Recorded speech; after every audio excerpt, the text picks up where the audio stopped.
Shalom. First and foremost, I want to give all praises, honor, and glory to Yahweh, Bahasham, Yahweh Shai, Bahasham, Rakha Kodesh. Double honors to the elders and the apostles of Great Millstone, and peace and blessings to the elect. And today we're going to go into the book of Lamentations, the 3rd chapter. A little longer than the previous ones, but the gist of it, in fact, you can see the headline here. It says Jeremiah shares Israel's affliction. And so you can, you sort of hear about it, how it's written, from that perspective.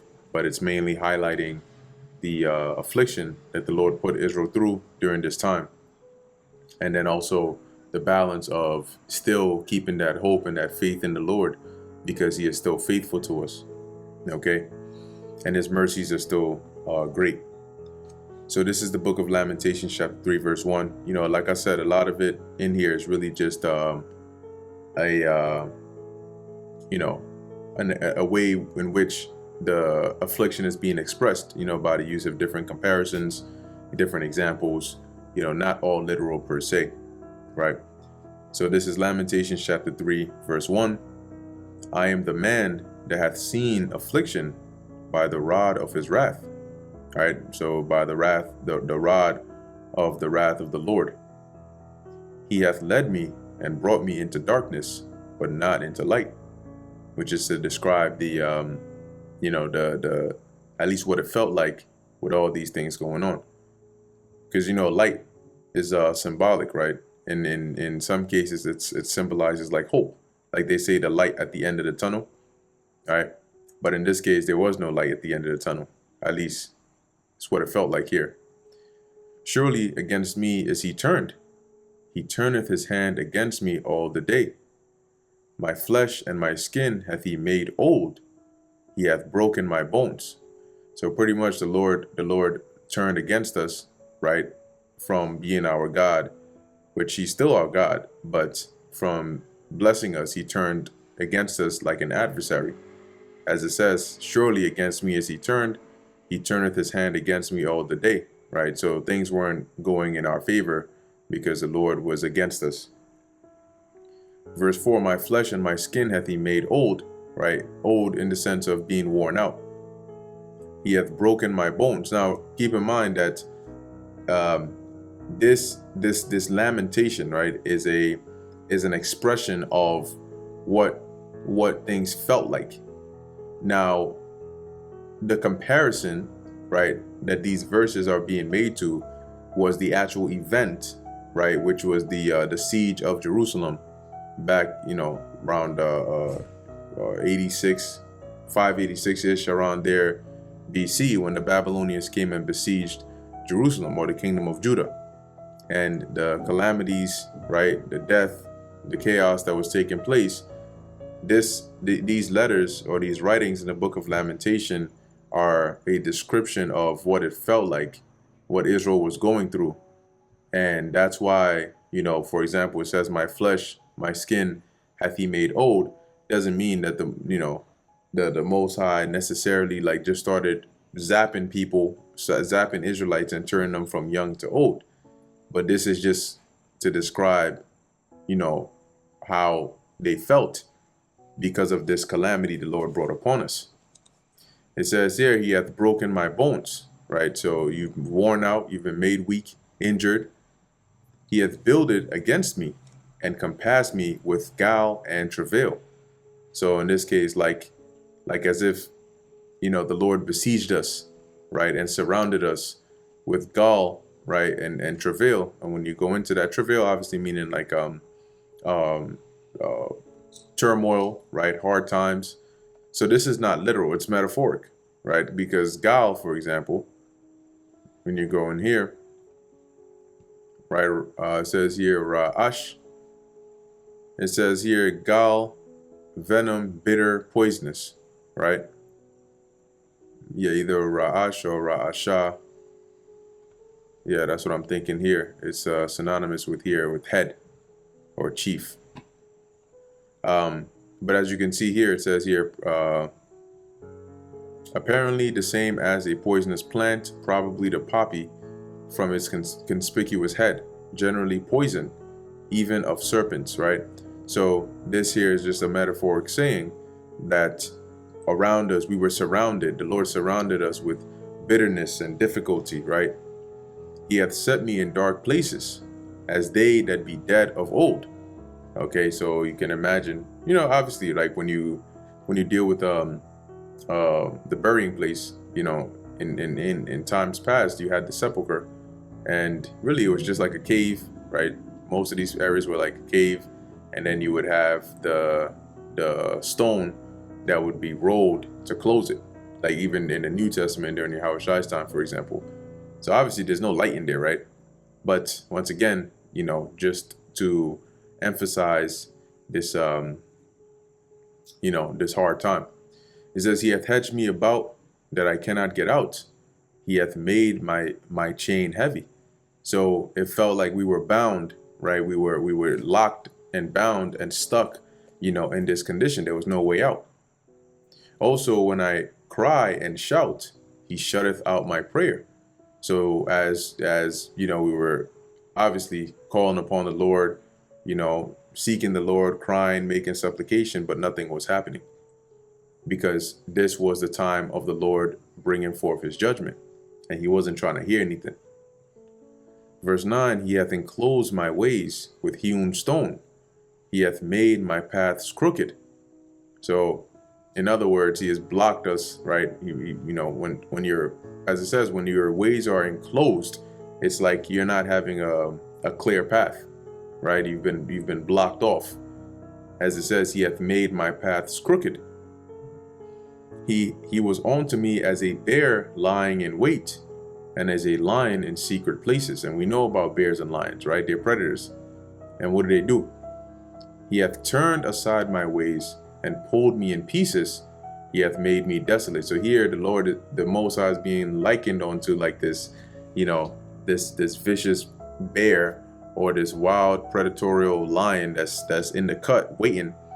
And then out of nowhere, when it says He has turned me aside, He has turned aside my ways, you imagine somebody walking somewhere and a lion is in like this tall grass, and as this person is walking right in this path, this animal, this lion or this bear, just like pops out, attacks them, and just like drags them off the path and then kills them. Okay, so as it says here, He hath turned me aside, or He hath turned aside my ways and pulled me in pieces. When you go into that word pulled, meaning to tear up, like as if like how one of these animals will do to you. He hath made me desolate. So, to describe like the ferociousness of the Lord's judgment. He hath bent His bow and set me as a mark for the arrow.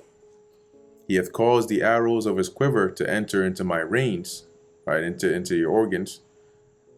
I was a derision to all my people, and their song all the day. Yeah, which is like a mocking, right? When you are a derision, right, or a song, that means you're being mocked. He hath filled me with bitterness. He hath made me drunken with wormwood. When you go into that word wormwood, right, it goes into like, poison, bitterness, contamination, so on. So it's not a good feeling. Verse 16, He hath also broken my teeth with gravel stones. He hath covered me with ashes. All right, and when you deal, for example, with teeth, I think in the book of Psalms, there's a reference there where it is likened onto power.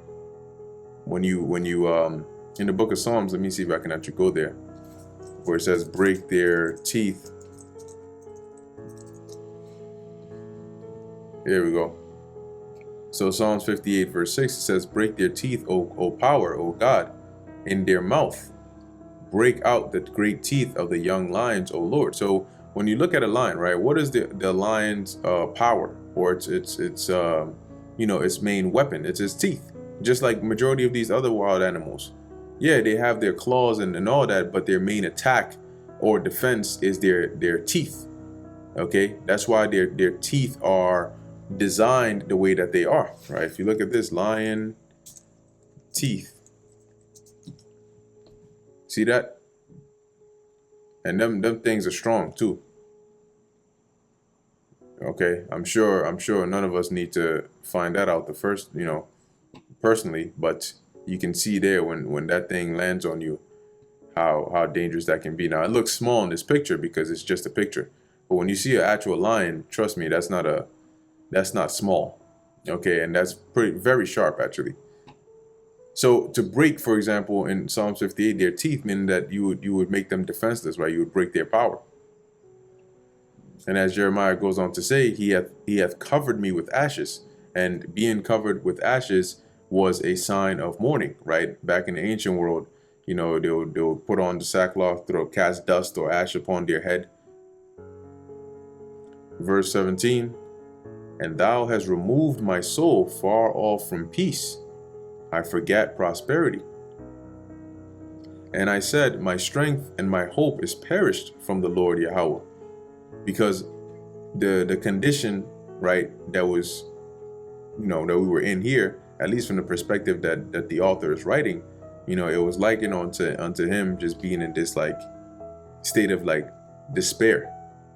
Okay, and that's why he's writing it in that way, to say what my strength and my hope is perished from the Lord, because as where our strength and our hope was in the Lord, now that he turned against us as an adversary, we didn't have that. We were made weak, and there was no hope, because our hope is the Lord.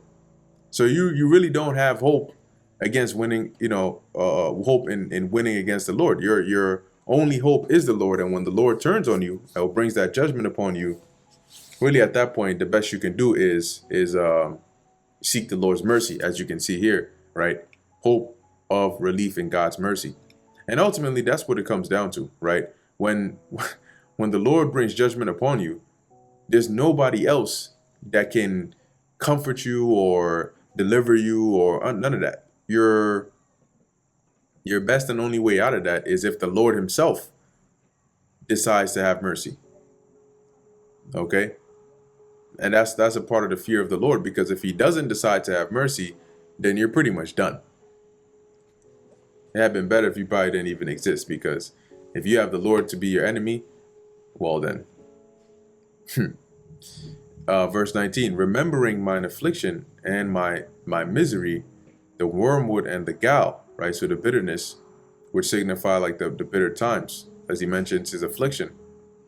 My soul hath them still in remembrance, and is humbled in me. So whenever you remember, right, those hard times, you get humbled, because that's how, like think about, somebody that goes through this like very traumatic time or very traumatic event. It doesn't matter how long it's been, when they think about it, there's like that feeling that comes with it. All right, in this case, it's humility, to know that, damn, you going through this is the Lord's wrath, but there's nothing that you can actually do about it but humble down and and call upon the Lord. Verse 21, this I recall to my mind, therefore have I hope. Right? And when you read this, I think it's a bit clearer in some of these other translations. For example, in the NLT, right, it says here, yet I still dare to hope when I remember this. NIV, yet this I call to mind, and therefore I have hope. So, and even in remembering the as he mentioned here, where are we at? The humility, right? The affliction, the wormwood and the gall, he still has hope. And we're gonna go into why that is. It is of the Lord Yahweh's mercies that we are not consumed, because his compassions fail not. So when you look at the judgment the Lord has brought upon us in past times and even till today, and you compare that, though as harsh as they may be, you compare that to the actual wrath of the Lord, you will see that the Lord punished us in measure, meaning that he didn't actually punish us according as to what we deserve, because if he did, then there would be nothing left. So as is written here, right, the Lord's mercies, it is of the Lord's mercies that we are not consumed, meaning that Israel does something, it triggers the Lord, but even in wrath, he remembers and has mercy upon us, to where we're not fully consumed. And as it says, it is a precept that mentions, right, except the Lord had left us a remnant, we should have been like unto Sodom and Gomorrah.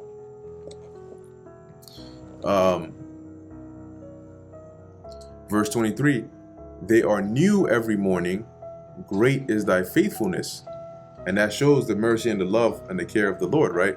To where, as it says here, his mercies are new every morning. His compassion is new every morning.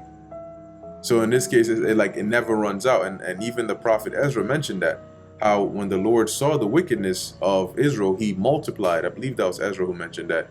He multiplied his compassion. You know, that's why it says, great is thy faithfulness, because from the two sides, right, where you have the side of Israel having the Most High as our God, and then the side of the Most High having Israel as their people, the Most High has always been loyal, okay, and faithful, and overly merciful. Okay, not that there's a problem with that. Okay, but it just goes to highlight, you know, the benevolent nature the Lord has towards his people. Verse 24, the Lord Yahweh is my portion, saith my soul. Therefore will I hope in him. Right, because it's not like we would seek or turn to some other God. If the Most High is coming up against us, if he's bringing judgment against us, our only hope is still in him. And in this case, in his mercy. Okay. And that's why in Lamentations, the 2nd chapter, I think getting to the latter part of the chapter, it mentions, Lord, remember to whom you are doing this. You know, are you gonna just suffer the women to eat their children, and the, you know, the priests and the prophets to be slain in the sanctuary? Because that was the only, you know, that was the only way we could go. You can't fight against the Lord. So as it says, the Lord is my portion, saith my soul. Therefore will I hope in him, right? Hope that the Lord, you know, has mercy. Hope that the Lord turns from his, you know, his wrath and the evil that he is putting upon us to good. Because it went the other way, right? It went from the goodness the Lord was showing upon us to the wrath. And so we hope that the Lord will turn that back again. Verse 25, the Lord Yahweh is good unto them that wait for him, and to the soul that seeketh him. And this is a very good precept, all right, to always keep in mind, which also lines up with Ecclesiasticus, or the book of Sirach in the Apocrypha, the 2nd chapter, right? That wait ye upon the Lord. Well, it's not worded exactly like that, but that's the concept, or that's the, you know, that's the idea that's in the verse, right? So let's go there really briefly. I'm not going to read the whole thing, but the main part that I want to go to is, let's see.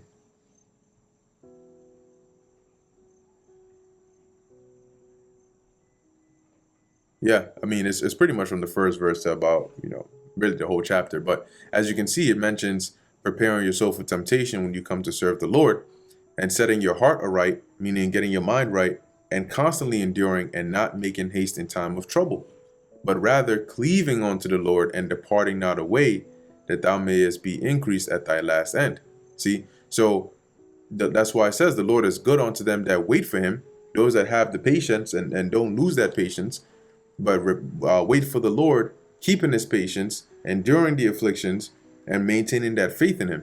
The Lord is going to be good unto them. He's going to reward them. To the soul that seeketh him, because it is only those that seek the Lord that are going to patiently wait upon him. And that's why Yahushua said, right, in your patience possess ye your souls. Because while patiently waiting upon the Lord, it's going to, you know, you're going to go through things. You're going to suffer here and there, you know, most of the time. And it's not going to feel good. And it's going to be easier at some points to just say, you know what, I'm done with this. I don't want to do this anymore. But that's when you have to remember and stay grounded. Verse 26, it is good that a man should both hope and quietly wait for the salvation of the Lord, right? So for that deliverance from the Lord, from whatever the case is. Now in this time, we're hoping and waiting for the salvation of the Lord from this destruction to come, from this condition that we're in right now, from this captivity. Now, it is good, but it is not the easiest thing in the world. Verse 27, it is good for a man that he bear the yoke in his youth. And this is going into the ways of the Lord, right? The discipline, which is also mentioned in I believe it's also in the book of Ecclesiasticus as well, about the discipline of wisdom, being like a burden upon you and walking with you by crooked ways at first before she can prove you and trust you, right? So it is good to bear that yoke. And that yoke is like, when you look up a yoke, it's like if you deal with oxen, for example, it's like what you would put around their neck and bind them together that they may be in place. Okay. Now, if we look up the word yoke over here, see what we have. Okay, it says here, Isle or Isla. Okay, right. It just says yoke, as imposed on the neck, literally or figuratively. I'm sure we all know what it looks like, but let's see, yoke on neck. So you can imagine something like this. Okay, it goes around your neck. So, and this is a yoke, not a yoke. All right, no L in here. But as it says, in his youth, which when you read in the book of Ecclesiastes, it talks about that, right? Seek ye the Lord, while the evil days come not, right? Because that is the ideal way to go. The whole duty of man is to fear the Lord and to keep his commandments. So it is good that a man bear the yoke in his youth. He sitteth alone and keepeth silence, because the Lord had borne it upon him. When you born, meaning to put it upon you that you may carry it, okay, to bear it. And that's why I mentioned sitting alone and keeping silence, because this is a byproduct of the discipline that comes with bearing that yoke of the Lord. But it is a good thing. He putteth his mouth in the dust, if so be there may be hope.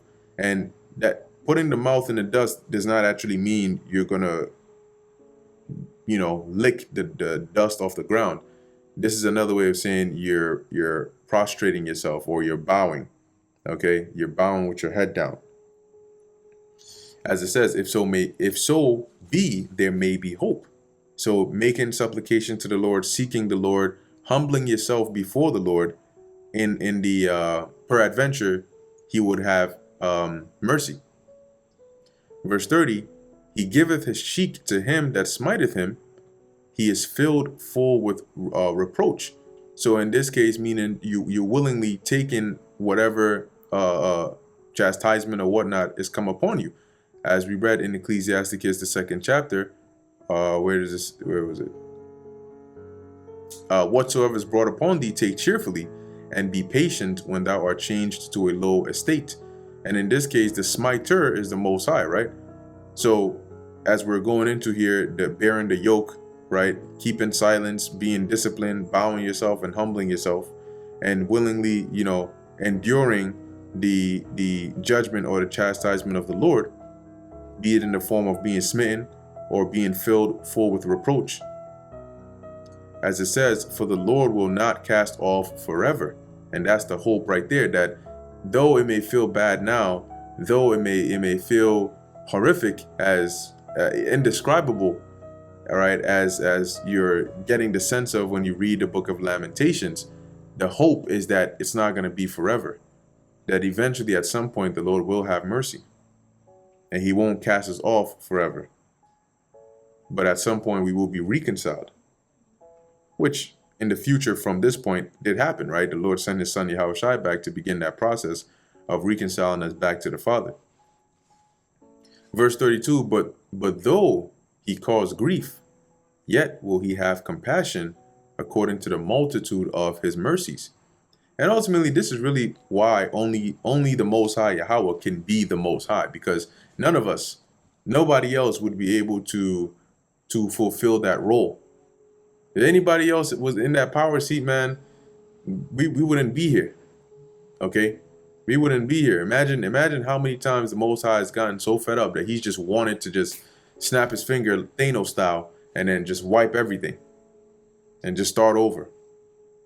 But he's faithful, and his compassion and mercy towards us has stopped him, and in fact kept him loyal to the promise that he made to us, right, through our forefathers, Abraham, Isaac, and Jacob. And when he is reminded of that, guess what? We're still here today, right? As it says, for he doth not afflict willingly, nor grieve the children of men. So the Most High doesn't just get up and just for fun, just for the joy of it, just for the sake of it, he just starts bringing affliction and judgment upon you. No, there's always a reason. Whether it's to test you, whether it's to help you improve, whether it's to correct you, whether it's to punish you, right?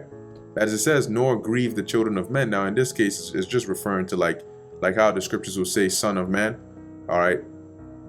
So just generally referring to like his creation here. Verse 34, to crush under his feet all the prisoners of the earth, to turn aside the right of a man, meaning, justice, right? To turn or pervert justice of a man before the face of the Most High, to subvert a man in his cause.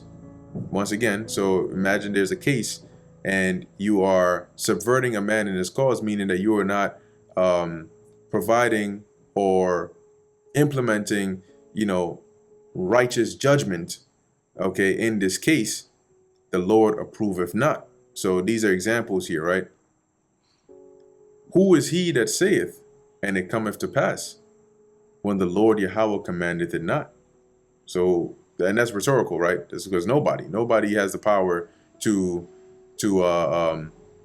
cause something to happen that the Lord did not sanction, and vice versa. And this is why we always, we have that faith and we always are confident in doing the work of the Lord, because nobody's will surpasses the Lord's, go ahead. Nobody. So nothing happens without the Most High, as it says.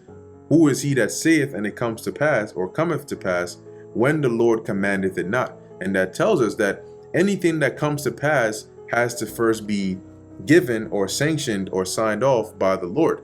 And if he doesn't do that or give the green light, then it doesn't happen. Okay? So if you are a servant of the Lord and you're doing right according to the will of the Lord in the eyes of the Lord, then you don't have to worry about it. Right? Like King David mentioned about walking in the valley of the shadow of death and not fearing any evil, because the Lord is with him. Because evil befalls those who the Lord has sanctioned evil to befall. And if you are serving the Lord and he has not sanctioned evil to befall you, then though you may be in the midst of it, it's not going to befall you. Because it doesn't just happen, it happens by the commandment of the Lord. Verse 38, where we at? Right. Out of the mouth of the Most High proceedeth not evil and good? So is it not, and this is once again rhetorical, right? Is it not the Most High that commands evil and good, that makes these things happen? Wherefore doth a living man complain? A man for the punishment of his sins. So, why then do you complain? In other words, where do you get off complaining when judgment is brought upon you for your sins? I mean, because interesting thing is, right? Nobody complains when good things happen to them. If you did, then that would be kind of weird, right? But people don't complain when good things happen to them. But when bad things happen to them, even if they're the culprit or the cause, they complain. But both of those come from the same God.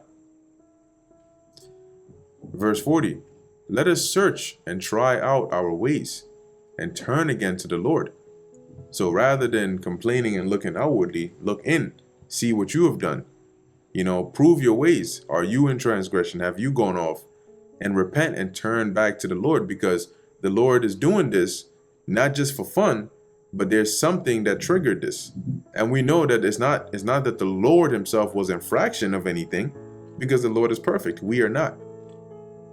So that's why it behooves you, and generally speaking here, to first look at yourself when something goes on or goes wrong or some judgment is brought upon you, and see if it may be anything that you have done that you need to repent of and turn back to the Lord. Let us lift up our heart with our hands unto God in the heavens. We have transgressed and have rebelled. Thou hast not pardoned. And he said so, right, by way of his prophets, that this is what he was going to do. And so If the Lord tells you that I'm going to bring judgment because you're worshiping idols, committing murder, committing adultery, and you don't listen and you keep doing it, then that's what the Lord is going to do. Because once he has sanctioned it, there is no going back. As it says, thou hast not pardoned. Thou hast covered with anger and persecuted us. Thou hast slain, thou hast not pitied. So when the Lord brought that judgment, he didn't have any mercy. He kept that wrathful spirit upon the adversaries to do what they did. And on top of that, imagine things just not going right for you. You trying to seek, comfort and this and that, and no, not working. Thou hast covered thyself with a cloud, that our prayer should not pass through. So let me give an example here, right?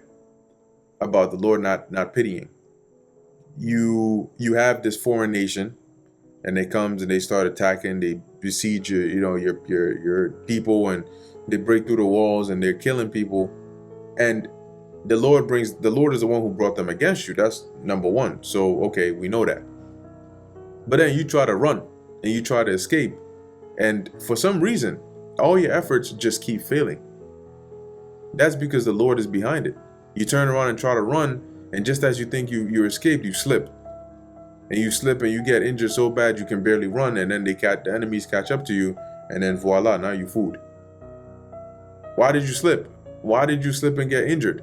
Why did it happen that way? Because that was the Lord saying, you're not going to escape this judgment. So when it goes into the Lord bringing judgment and not having pity, what it means is that if the judgment that the Lord is bringing is coming upon you, you won't escape it.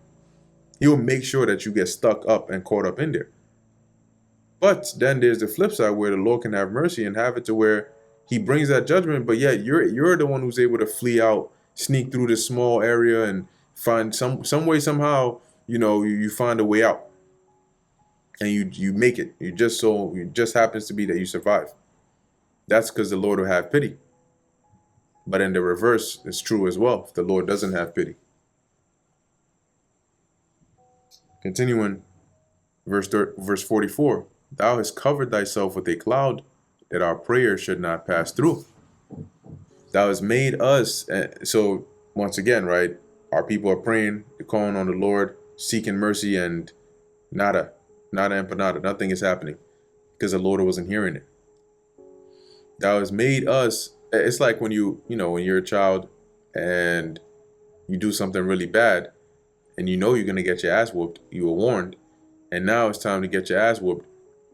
Yeah, you may be getting your ass beat, and most children, when they're getting their ass beat, they're crying and they're begging for the parents to have mercy, and they're sorry and they won't do it again, and please, please, please, but yet they still getting your ass beat, right? And I'm talking about like a traditional upbringing.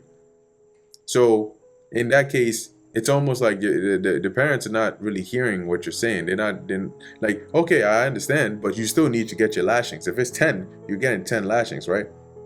If you're grounded, however, if it's 2 weeks, it's 2 weeks. It doesn't matter how much you plead or cry.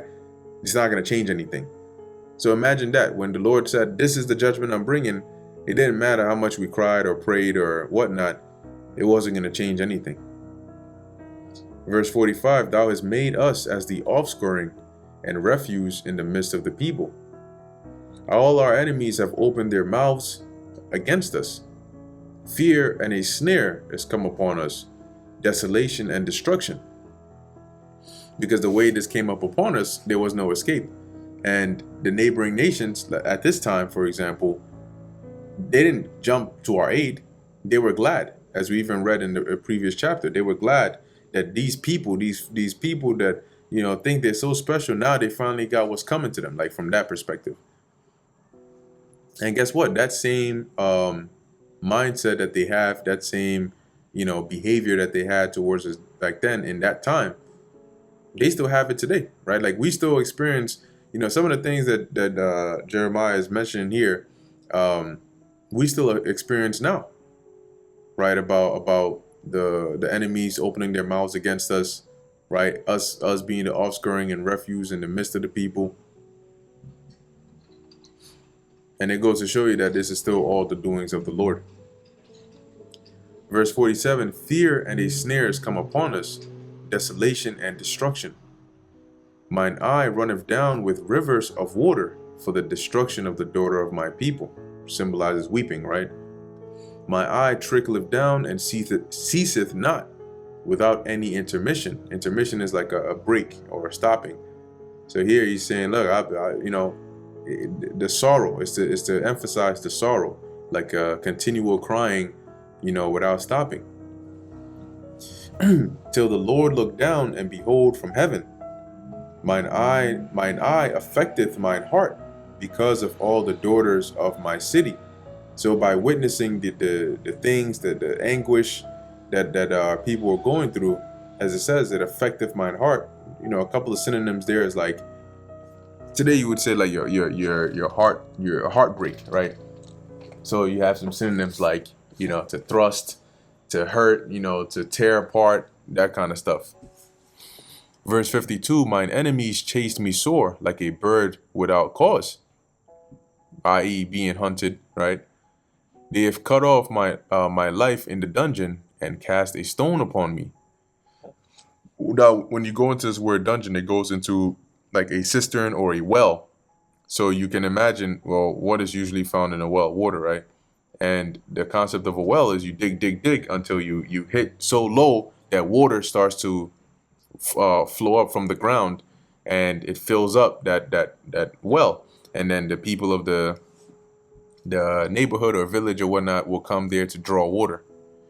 So as it says here, they cut off my life in the dungeon and cast a stone upon me. So maybe like a scenario you can imagine is being thrown in a well and then having the top covered up. It says, waters flowed over mine head. Then I said, I am cut off.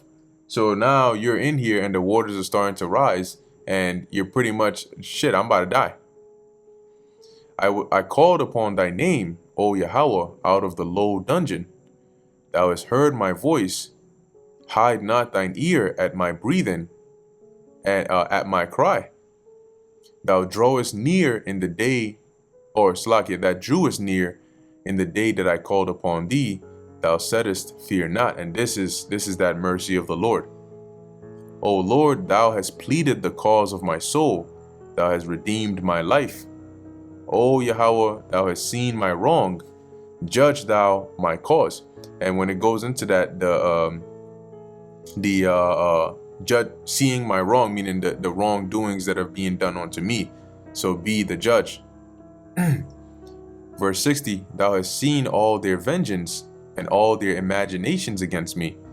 Thou hast heard their reproach, O Yahweh, and all their imaginations against me. So when they imagine things against you, it means, they're plotting, their plans, and in this case, right, their evil thoughts and intentions. Verse 62, the lips of those that rose up against me, and their device against me all the day. And the devices are going into their plans that they came up with. Verse 63, behold, they're sitting down and they're rising up. I am their music. Once again, going into like being a mocking, a laughing stock, a reproach. Now, interestingly enough, right, when you go all the way to the top of this chapter, it says Jeremiah shares Israel's affliction, right? Because it is generally, even though in the writings it doesn't actually literally mention that this was written by Jeremiah, it's generally agreed upon but that he was the author at this time who wrote this. And what's interesting is, as we're reading here about the those that imagine things against him, you read in the book of Jeremiah as to how he did go through these things, but then again, from looking at it from the perspective of Israel, this would be these other nations, primarily those that came against us. And I say those because, yeah, we know the Neo-Babylonian Empire, right? The Babylonian troops came and they were the main culprit of the siege, but you also had neighboring nations, primarily the Edomites, in there that also played a role. Okay, so it's not just like these nations were just sitting by, just looking at shit. They played a role in us getting caught up, and then they ended up taking up some of our cities and so on and so forth. Okay, but coming back to the point here in verse 63, It says, behold, they're sitting down and they're rising up. I am their music. Now, when you look at this in another translation, it says here in NLT, for example, look at them. Whether they sit or stand, I am the object of their mocking songs. ESV, behold, they're sitting and they're rising. I am the object of their taunts. So here, it's like we're begging the Lord's mercy to judge on our behalf. Because, yeah, he has brought judgment upon us. Yeah, we had to go through that. But now look at what these adversaries are doing. How joyous they are. Like how they say today, kicking someone when they're down, or pouring salt in someone's wound. Verse 64, render unto them a recompense, O Yahweh, according to the work of their hands. Give them sorrow of heart, thy curse unto them. Persecute and destroy them in anger from under the heavens of the Lord Yahweh Ba'ashem Yahweh Shai. Okay, and this sentiment is echoed even till this day, because though this happened back then, like the main cause, though this was written back then, there are parts of this that are still applicable even till today. Okay, and primarily, right, we still go through these things, like at least the portion about being, the offscouring, or being the mocking, right, being mocked, being held in reproach. And we pray to the Lord to bring recompense upon our enemies, primarily Esau, Edom. Okay, for putting us in this condition, but also for as it says, who opened not the house of his prisoners, but rather they benefit off of it. But anyway, that brings us to the end of the book of Lamentations, the 3rd chapter.